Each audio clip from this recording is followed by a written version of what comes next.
This is Democracy Now!, democracynow.org, The War and Peace Report. I'm Amy Goodman. The United Auto Workers has filed federal labor charges against Republican presidential nominee Donald Trump and billionaire Tesla CEO Elon Musk. The union accuses the men of illegally attempting to threaten and intimidate workers who go on strike.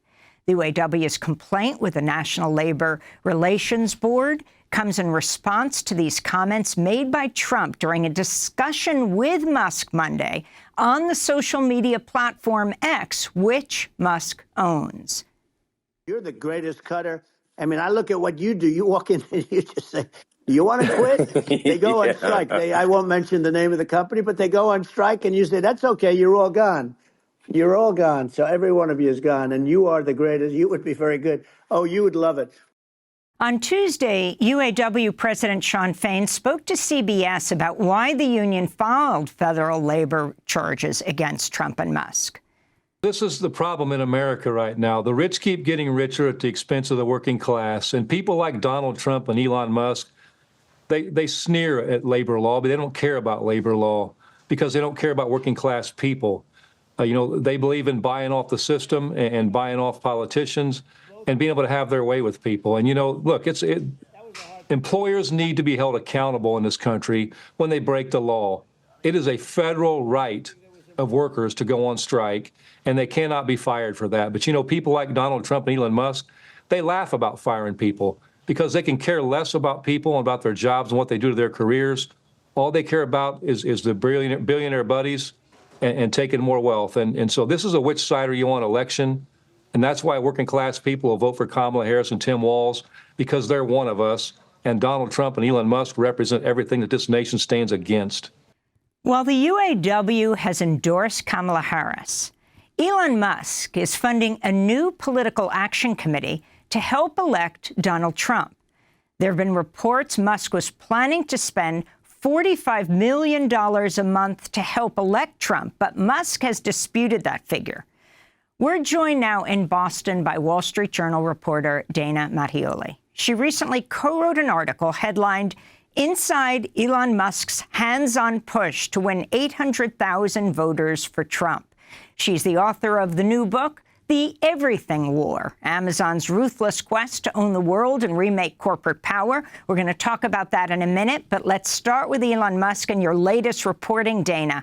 Before we talk about the UAW filing a complaint with the NLRB, let's talk about what Elon Musk's role is in Donald Trump's campaign for president.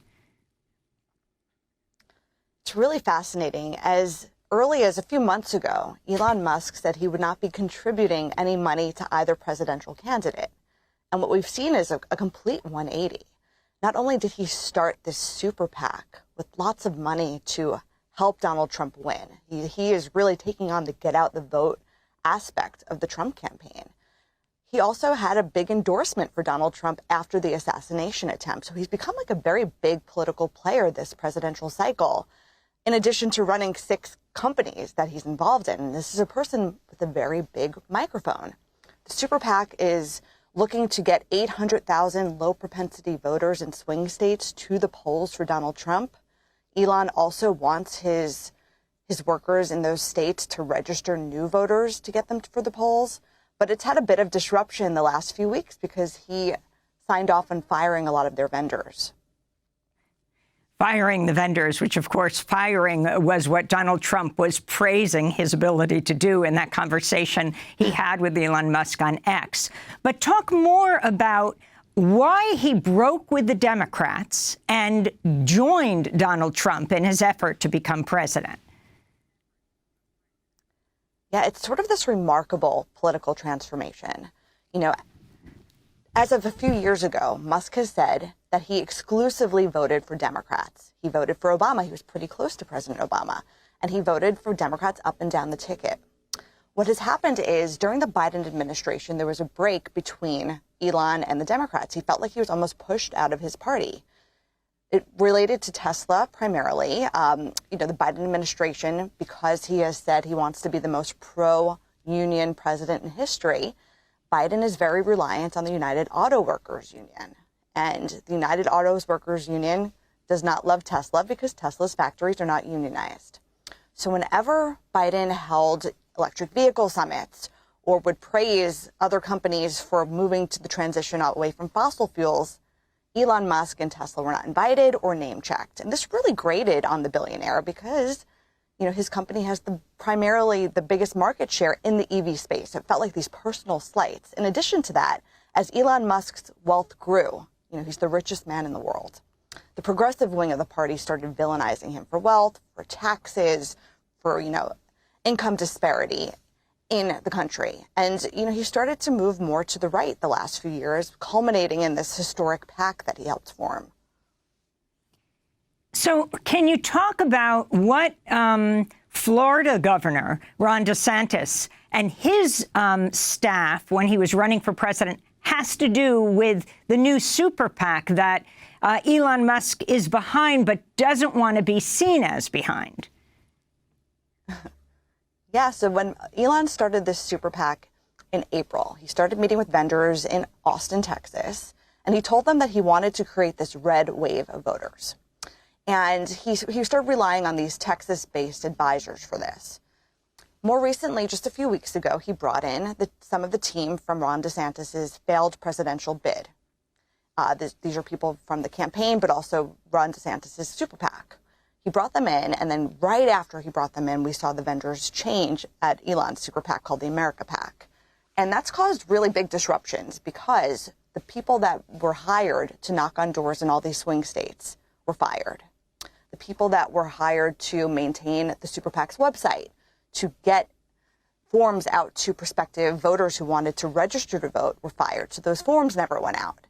And there were other disruptions along the way, 90 days before the election starts. And some of the political operatives we've spoken to on the Republican side have worried that because this is such a big part of the GOP's efforts on get out the vote, where, they think that the Democrats have historically been stronger, that this could cause some speed bumps along the way very close to the election. So people who thought they were signing up to get ballots, they haven't gotten them?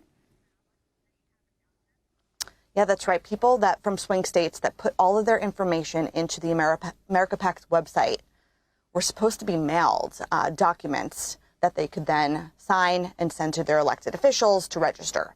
What happened is the America PAC fired the vendor that was mailing out those forms a few days before they were about to send them. So those had not been mailed out yet. There's 8,500 of them. Can you talk about the two investigations into America PAC, Dana?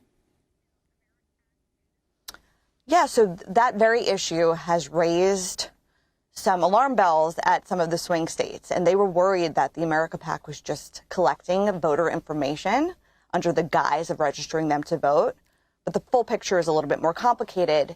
Had the vendors been able to stay on, the 8,500 people who put in their personal information would have received those forms. But it was really because the new people, leadership of the PAC came in, and there was this disruption that last part of the cycle was not completed. Interestingly enough, the super PAC has had to rehire the vendor that it fired to complete that task. How is Elon Musk hiding his name in the various PACs that he's supporting? Yeah, what we've learned is really interesting. While Musk formed this PAC with a lot of his friends and cohort, he did not want to be the face of it, and he took pains to hide his involvement. He has been on weekly 1-hour phone calls with the vendors to get progress reports from them. He's very hands-on. He has asked them to show him the training materials for the door knockers. He's asked them to videotape what they say at the doors when they're knocking, right? So he's really keeping a very close look at how the progress of the PAC is. But he didn't want to be the face. So what he did was he assembled the PAC, and he assembled other donors to give checks of $500,000 or $1 million for the first quarter of expenses that appeared in, July 15th federal campaign filings, with the intent of not donating himself the majority of the money for the PAC until July 1st or after, so that it wouldn't show up until the October 15th filings. What happened was we were able to get to the bottom of his involvement, and we reported these big stories about his involvement. And then there was a witch hunt within the PAC to see where the leaks came from. He was not very happy about that. So if you can address, Dana Mattioli, what Elon Musk said about, well, you, the Wall Street Journal, denying that he's putting in $45 million a month. I think at the time it was 4 months, would be about $200 million into electing Donald Trump. He directly named the Wall Street Journal and saying it wasn't true. He did. What we understand is he was really upset about the report coming out. Interestingly enough, before he denied it, he responded to someone on Twitter who made the point that Elon went from voting for Obama to giving $180 million to Donald Trump, and that the Democrats must have screwed up pretty badly. And Elon confirmed that and said, yeah. And then after he started to deny the reports and walk back how much money he's giving, we have, really stood by our reporting. He has told people around him that he would give around $45 million a month. He obviously has the option to change his mind. Nothing's said and done until he writes those checks. But our understanding is at the outset of this, he told them that he would fund the majority of the costs that were associated with the PAC, and that he has said that he would give $45 million a month. Mm-hmm. And how is this all legal? This is the world of super political action committees. This happens on both sides, I should say. There are super PACs on the Democratic side as well. And it's a way for billionaires to really pool their resources in major ways that are not allowed if you're just giving individual contributions to campaigns. And this is how a lot of the big money is funded when it gets to presidential elections. And Trump, who has been attacking EVs, electric cars, for quite some time now, has flipped, hasn't he? Yeah, he's definitely softened his stance since Elon has come out in full support of him. Trump had been pretty critical of the EV sector. He's been known to be very close to big fossil fuel and the oil companies. And he's even come out and said that he has to be more supportive of electric vehicles because Elon has come out with such support of him. So that's like a really fascinating thing here as well. And they even spoke about it during the live stream, their differing opinions on fossil fuels, global warming, EVs. And, there's definitely differing opinions there. But fascinating enough, even if you think about that, Tesla, SpaceX, which Elon also owns and runs, these are both mission-based companies that would historically align more with democratic causes. I wanted to go back to the Republican National Convention in Milwaukee. When Donald Trump called for UAW President Shawn Fain to be fired. United Auto Workers ought to be ashamed for allowing this to happen. And the leader of the United Auto Workers should be fired immediately. And every single auto worker, union and non-union, should be voting for Donald Trump, because we're going to bring back car manufacturing, and we're going to bring it back fast. So, Dana Mattioli, that was Donald Trump in his acceptance speech in Milwaukee, talking about Shawn Fain, repeatedly saying his name, saying he should be fired. Now you have UAW President Shawn Fain filing a labor relations complaint against Musk and Trump for saying that they were firing striking workers, or celebrating firing striking workers, which is illegal. Talk about Elon Musk and his relationship with UAW, and Donald Trump and his relationship with UAW and Shawn Fain. Yeah, Elon Musk has had a very, very contentious relationship with the United Auto Workers Union. Elon has been famously anti-union for Tesla. His Fremont factory, where these cars are assembled, is not unionized. And Elon has gotten into some hot water over the years about his comments about union activity at Tesla. And it's also the reason that he was on the outs, or is on the outs, with the Biden administration. He's one of the only U.S. automakers that isn't a unionized shop, and he was ostracized because of that decision. So this is, par for the course with friction between the union and Elon. What's interesting is the Republican Party has been trying to court union workers and is trying to make themselves look more pro-union. So we're seeing this confluence happening with what each party stands for, and some blurred lines there as well.